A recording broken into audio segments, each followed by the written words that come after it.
It was a late summer's night in Clydach, in South Wales, UK. A slight chill in the air as Mandy and her young daughters returned home after an evening of babysitting. It was around 11:50 p.m.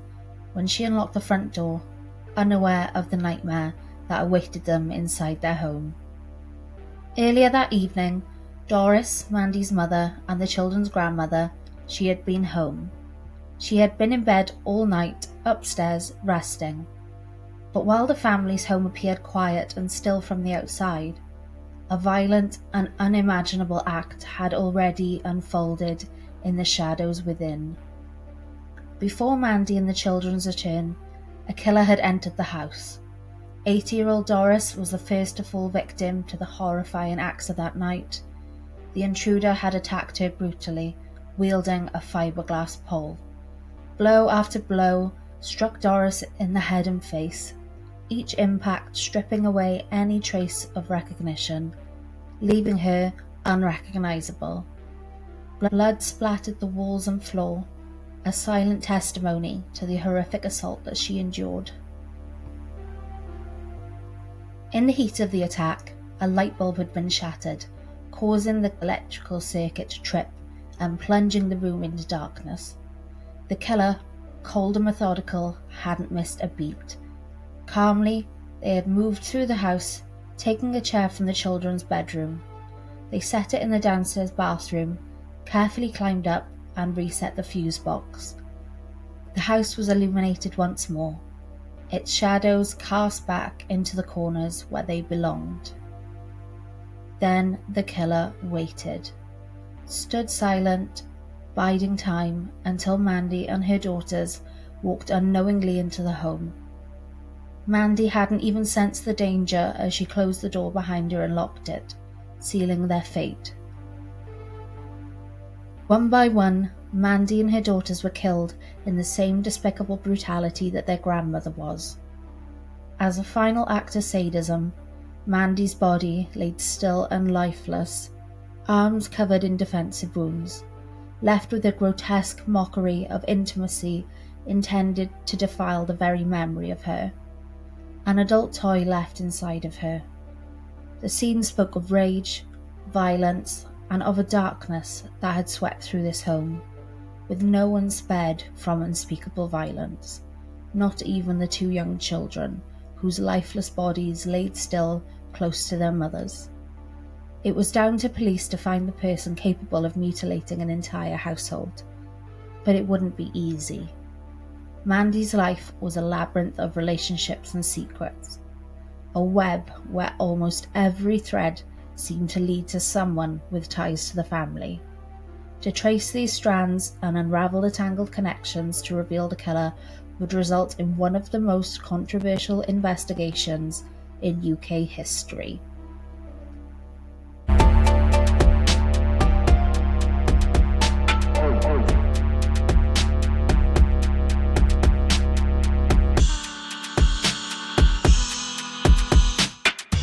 Clydach is a large village in the Swansea Valley. It nestles along the banks of the River Tower, a landscape rich with green hills and countryside. Clydach is known for its community spirit and a commitment to preserving green spaces. Clydach has a lively local economy. Its high street is bustling with shops, cafes and small businesses. As a semi-rural community of around 8,000 people, it has strong ties to nearby urban Swansea, but its own independent sense of community. Clydach was somewhere Mandy Power called home. Mandy Power's life was a whirlwind of love, resilience, and secrets woven through years of joy and hardship. At 34 years old, Mandy had already lived a lifetime of twists and turns, starting from her early days when she met Michael Power. They were just 16 when they first locked eyes. Mandy was young, vibrant, and a future nurse, while Michael was a quiet, hard-working baker. Together, they dreamed of a life where love would be enough to conquer whatever came their way. The young couple's dream of owning a home proved challenging, so they moved in with Mandy's mother Doris to save up enough to stand on their own. It was during this period that Mandy discovered that she was pregnant with their first daughter, Katie. The news was a spark that they needed to take a leap of faith.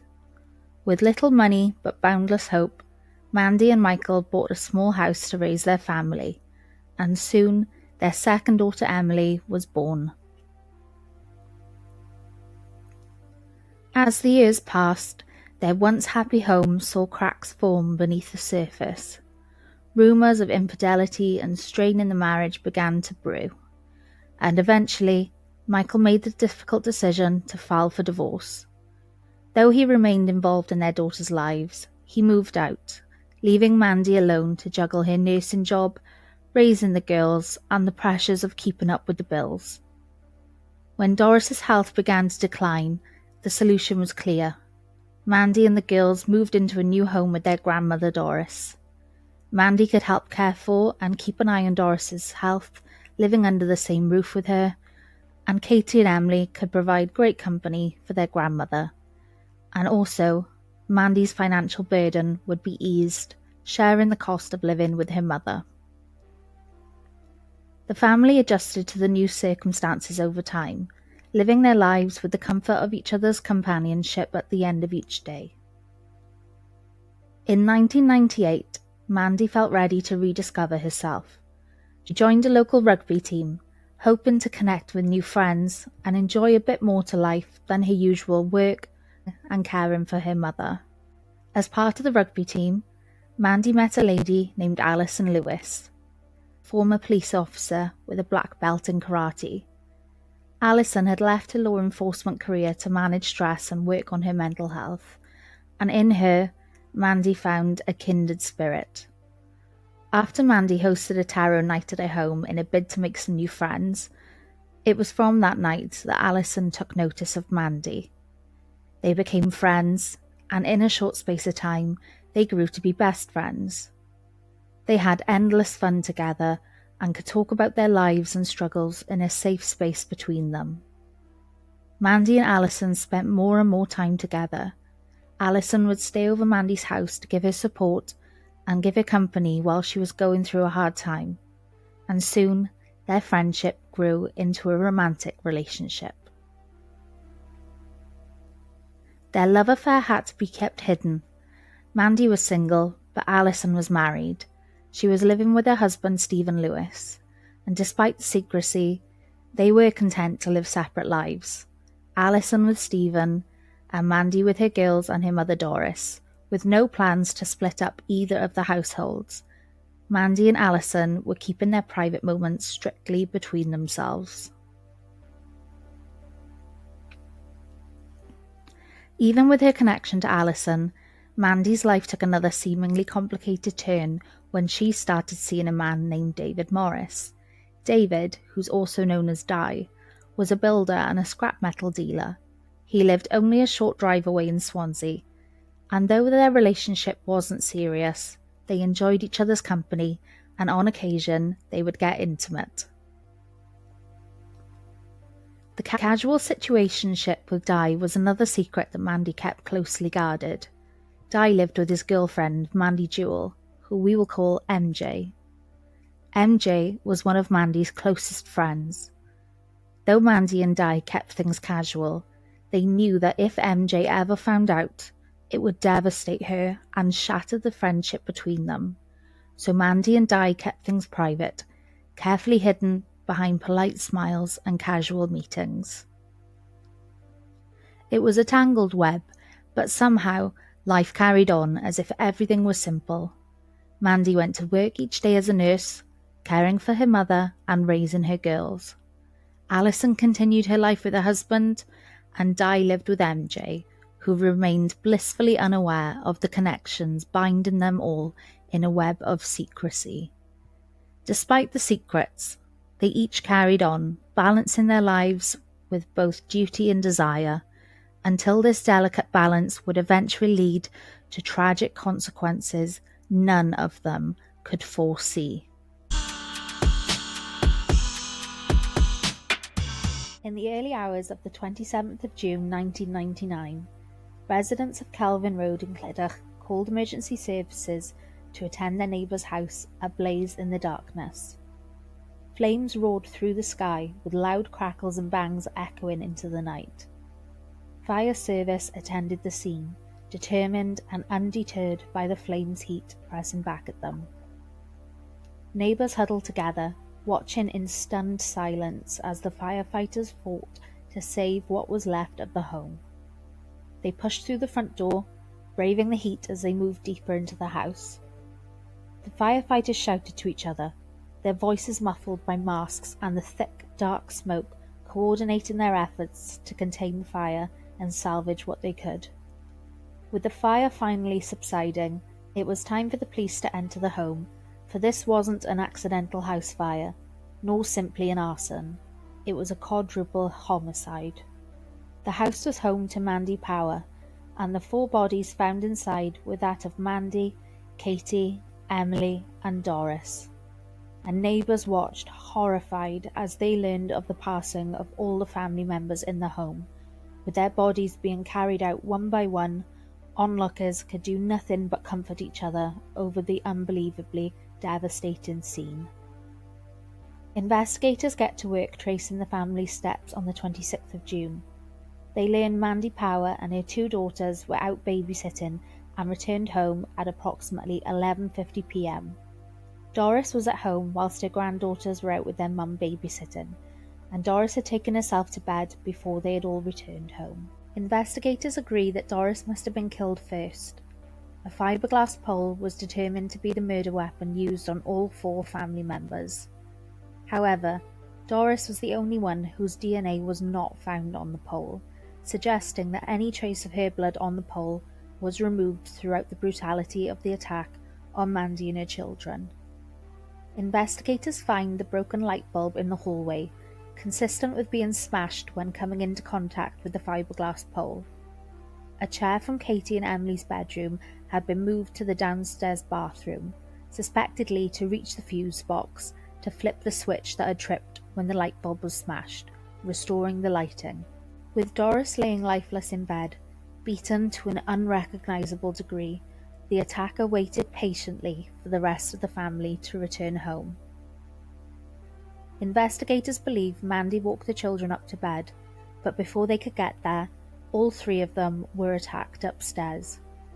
Mandy fought as hard as she could to fend off the attacker from her and her children, but the attack was far too frenzied to escape. Mandy couldn't stop the attacker, and she too lost her life. And what was especially upsetting is 10-year-old Katie and 8-year-old Emily had also been beaten to death in the same brutality, found lifeless beside each other.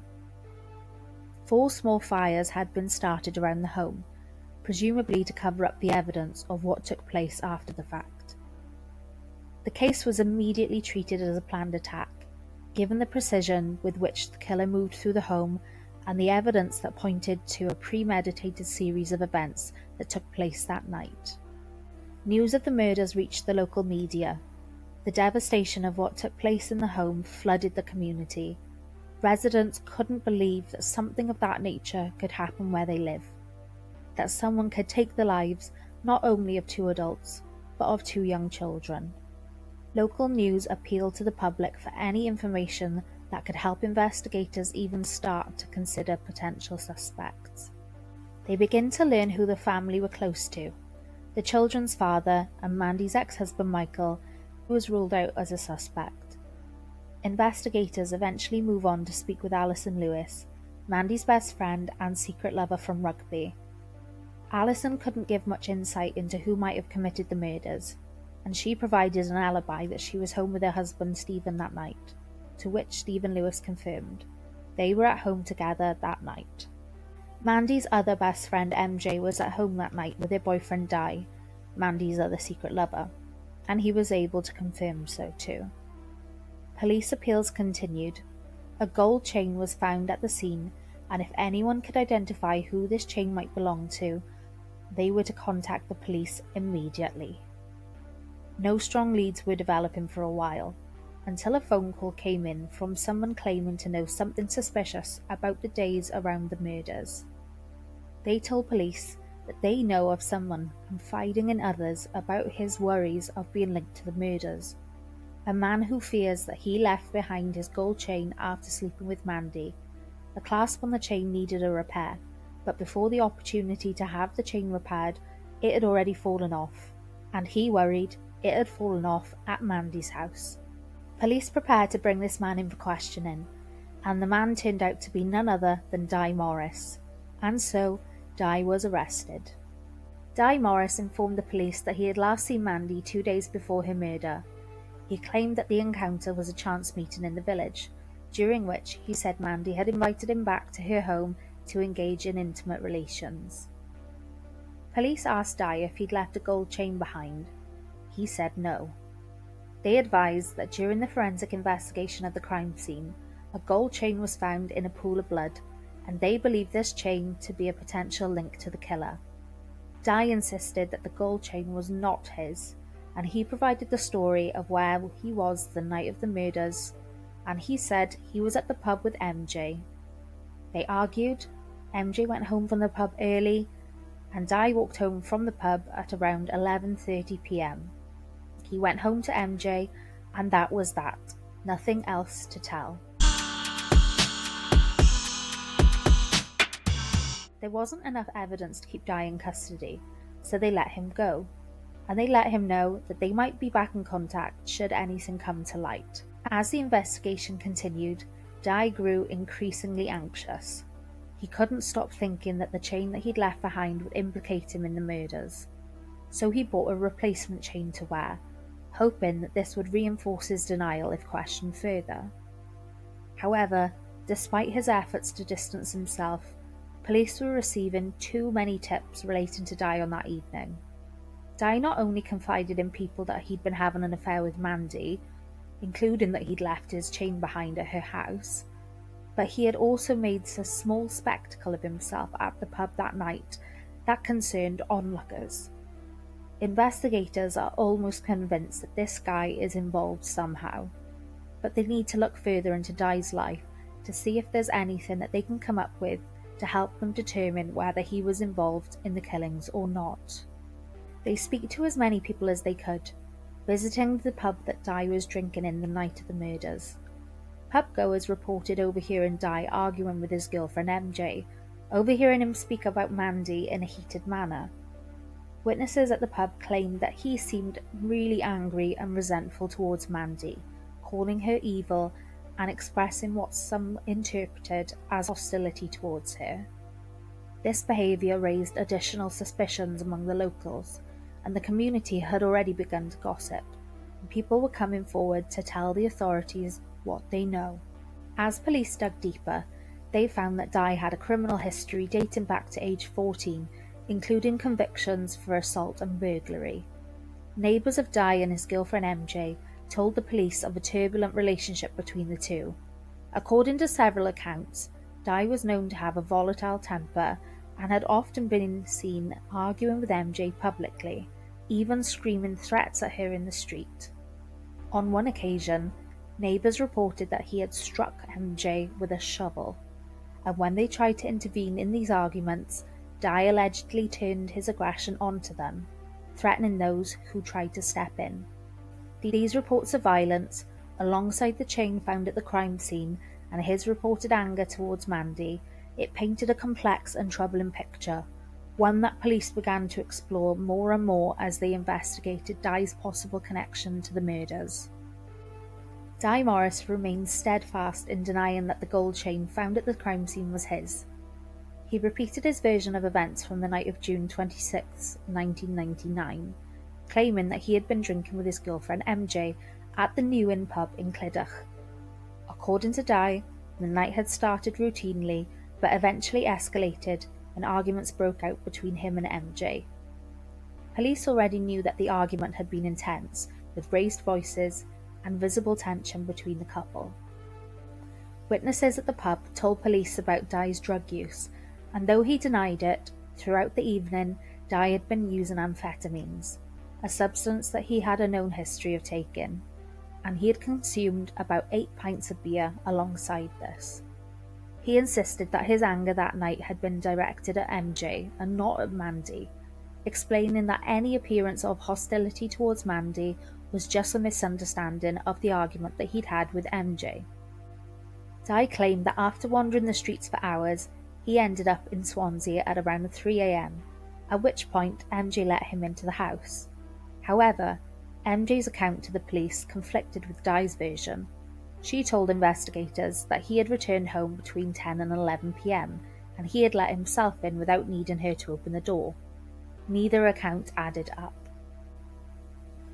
Adding to the uncertainty, several of Di's friends told police that Di had mentioned leaving the pub to go to Mandy's house, planning to meet her for an intimate encounter. Witnesses at the pub corroborated that Di had left at around 11:30 p.m.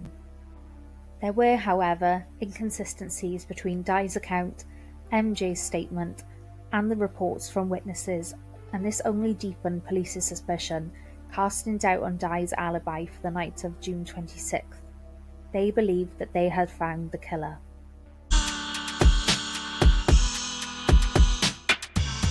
Crown Prosecution Service agreed that the police had enough to go to trial, and as the trial was approaching, Di finally admitted that the gold chain left behind was his, and explained his reason for wanting to hide this detail for so long.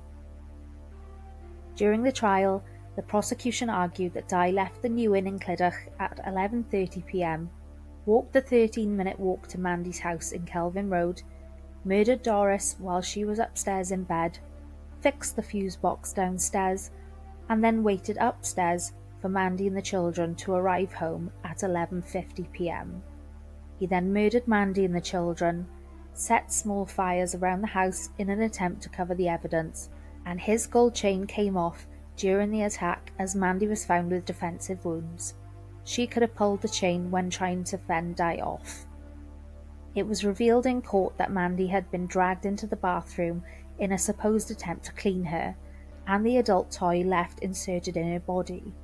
Prosecution argued that this was out of pure anger towards Mandy, an anger that Di had demonstrated at the New Inn that night, fueled with alcohol and amphetamines.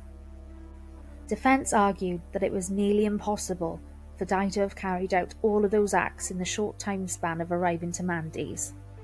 Effectively, he had less than 10 minutes to beat Doris to death, find the fuse box, find a chair for the fuse box, get back upstairs to wait for the rest of the household to arrive home, and if he was intoxicated and under the influence of amphetamines, how could he have carried out such a flawless plan of covering his tracks when planting 4 fires around the home, not leaving behind any fingerprints? That would be the work of a sober person, not Di. The jury deliberated over the evidence presented. They took into consideration the defence's arguments as well as the prosecution's, but they finally made their decision, and they delivered the verdict: guilty. So in 2002, David Di Morris was convicted and sentenced to 4 life sentences for the murder of Mandy, Doris, Katie, and Emily. Case closed, right? Not quite. Remember Mandy's best friend and lover Alison Lewis? The community were convinced that Di had been wrongly convicted and that he had been framed. And that might seem like the classic excuse to claim that you were framed for a crime. However, South Wales police were notorious for such behaviour. But suspicion grew in the community over Alison Lewis. She arrived at the crime scene at around 8 a.m. on the morning that the fire service and police were retrieving the bodies from the house. Overwhelmed with grief, Alison helped to identify the bodies, visibly distraught, screaming and crying in disbelief at the loss of Mandy. Her reaction was intense. She expressed a deep despair, saying that she could not imagine life without Mandy. Alison's knowledge to show up to the crime scene and evident devastation raised some questions for police about the nature of her relationship with Mandy, and early in the investigations, officers gently probed Alison on this topic. When Alison initially spoke with police, they asked how she ended up at Mandy's house that morning. She explained she'd woken up at around 6 a.m, and when she heard the news from a friend, she rushed out of bed and called her husband Stephen to come back from work to take her over to the scene. During the conversation, police encouraged Alison to disclose the truth of her relationship with Mandy to her husband Stephen.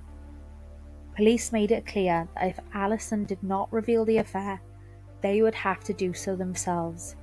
And feeling pressured, Alison admitted the full extent of her relationship with Mandy, explaining how long they had been intimate for, and Stephen's reaction was swift. He demanded a divorce. Despite Alison's grief, detectives couldn't shake the possibility that she might have been involved in the murders. Although she appeared genuinely devastated, they considered if it was possible that she had a motive to cover up the affair or protect her marriage. Police speculated that with the risk of Stephen discovering the affair or potentially confronting Mandy, Alison might have been driven to silence Mandy and anyone else who could reveal the truth. The investigation uncovered that the night before the murders, Alison and Stephen had hosted a barbecue at their home, with Mandy in attendance. Mandy stayed over that night, and after Stephen left for work the next morning, Alison and Mandy were intimate. After the murders, a DNA sample taken from Mandy's thigh was matched to the DNA sample taken from Alison Lewis. It was the vaginal epithelial DNA, and the forensic team know this because the sample had a distinct methylation level, one not found in other bodily fluids. So, was this fluid left on Mandy's thigh from the morning that she'd been intimate with Alison? It would make sense. If Mandy hadn't showered all day afterwards, it could still be there. However, could it have been there from the night of the murders, during or after the attack?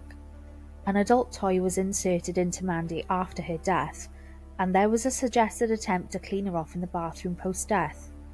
Was Alison the one to kill the entire family and SA Mandy? In a short time following the murders, Alison's grief spiraled, and her mental health began to deteriorate severely. Her distress grew so severe that she was admitted to a psychiatric ward for 2 weeks, where she could receive the care and supervision that she needed.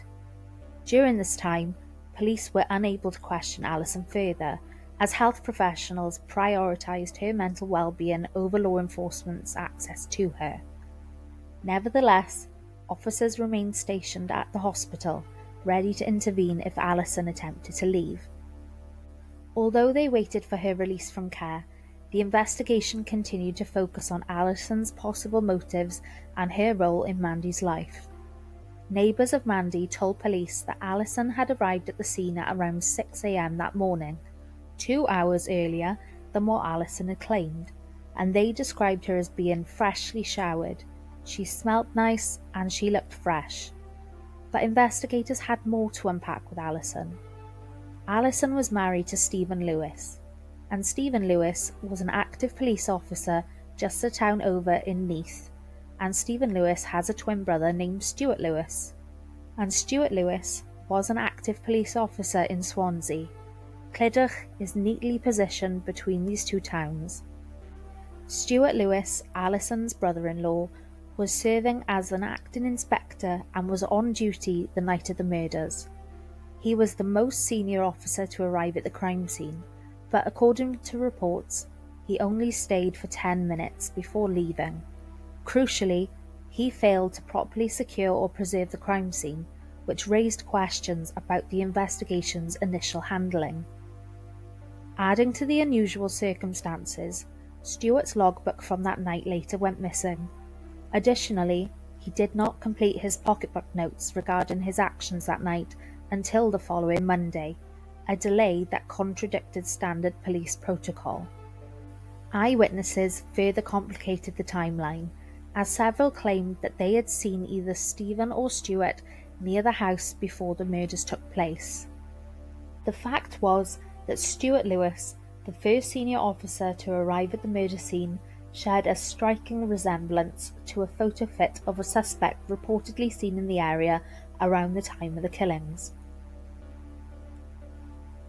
Multiple witnesses claimed that they saw a vehicle matching Stuart's description in Clydach around the night Mandy and her family were murdered.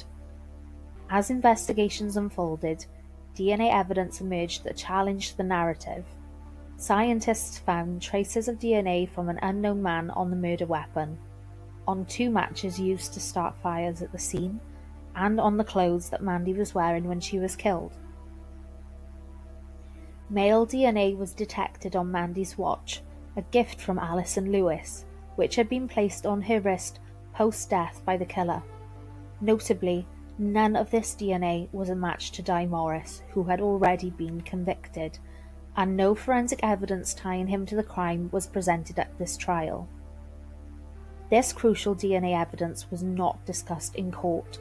Neither Stephen nor Stuart Lewis had their DNA tested at all. But that's not as suspicious as the evidence would get. A few days prior to the murders, Mandy's neighbour testified that she overheard Stephen Lewis shouting threats at Mandy outside her home. According to her, Stephen said, "If you don't keep away from my wife, I'm going to kill you."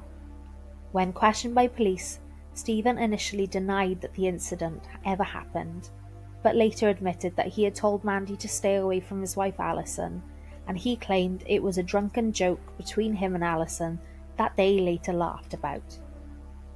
Another potential lead came from a taxi driver who recalled seeing 2 men walking along Bardra Road close to Kelvin Road between 2 and 2:30 a.m. the night of the murders. The taxi driver noted that both men looked remarkably similar, with dark cropped hair. The following day, when he heard about the murders, he contacted the police to report what he had seen. He was assured that the investigation team would follow up, but no one called him back. 2 weeks later, after seeing photos of Stuart and Stephen Lewis in the media, the taxi driver was 100% convinced that this was the brothers that he had seen that night. Despite his certainty, he was never called to testify at trial. Another witness stated that she saw Stephen Lewis on Gethlionan Road near Kelvin Road around 2:30 a.m. on June 27, 1999. She identified Stephen in a video identity parade and provided police with an EFIT image. However, this EFIT was never released to the public, and the prosecution dismissed her account in court. She described the man that she saw as wearing a bomber jacket and carrying a rolled-up bundle under his arm, a description matching one later provided by another witness. That other witness came forward much later, stating that he saw a man in a bomber jacket carrying a bundle in his headlights as he drove to Clydach on Gethlionan Road between 4 and 4:30 a.m. This potential sighting aligned with the other witness's account, but was not investigated at the time of the original inquiry. If that's not sounding suspicious enough that there are 2 police officers with potentially a huge motive against Mandy who were likely sober the night of the murders, unlike Di, and able to commit a crime without leaving behind any forensic evidence linking them to the crime. Remember the argument overheard in the pub? The argument between Di and MJ? The one with immense anger expressed towards Mandy? That was a South Wales police officer. It was a police officer who reported overhearing this conversation, and the conversation was not reported until a year after it took place. A convenient detail to remember by a police officer drinking at a pub a year earlier. Stuart Lewis had sat in an interrogation room with officers, pointing out that if you had this photo fit with such a resemblance to me, and he agreed that the photo had a remarkable likeness to him, well, why wasn't I brought in sooner? Could it be that it was because the team investigating the murders was in fact Stuart's team? A proportion of the community believed that either Alison, Stephen or Stuart, or a joint effort of 2 or 3 of them, massacred the family. They believe that Di Morris was wrongly convicted and was not responsible for the deaths of Mandy, Doris, Katie and Emily. While public protests for Di Morris's innocence continued, he filed an appeal against his sentence.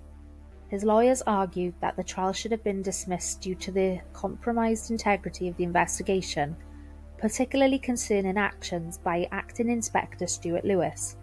From the moment of Di's arrest, his defence contended procedural errors surfaced, compromising his right to a fair trial. One of the primary points of contention was that when Dye met privately with his lawyer before his interrogation, the conversation, both audio and video recorded, that is an unauthorized action. Compounding this issue, a police officer reportedly eavesdropped on the meeting, documenting that Dye allegedly admitted to being with Mandy on the night of the murders, claiming that they had been intimate and that he had left her house at around 4:30 a.m. The officer originally noted the time of this supposed admission as 1:29 p.m. But when it became clear that the conversation had not started until after 1:29 p.m, the officer altered the 29 to 39 in his report. Dye's lawyer explained in court that the discussion about events on the night of the murders did not occur until roughly 40 minutes into the meeting. Nevertheless, the court accepted the altered notes as evidence in Dye's trial. So where does this case end? Well, Stuart Lewis was arrested on charges of conspiracy to pervert the course of justice. He was held in custody for 4 days, questioned 26 times in total, and ultimately was suspended from his job for 4 years. David Dye Morris was granted a retrial, and in 2006, 7 years after the murders took place, he was convicted again and sentenced to serve a minimum of 32 years. After his conviction, David Dye Morris was moved to Long Lartin High Security Prison in Worcestershire. He kept to himself and took on a cleaning job within the prison. He refused to participate in any offending behaviour courses, which were a requirement for any chance of eventual parole. These courses would have forced Dye to admit guilt of the crime, something that he steadfastly refused to do. He never stopped proclaiming his innocence. And after serving 22 years, David Dye Morris passed away in prison at the age of 59. He died from natural causes. The Lewis family would be under endless suspicion from Dye's supporters, who believed that they were the real culprits.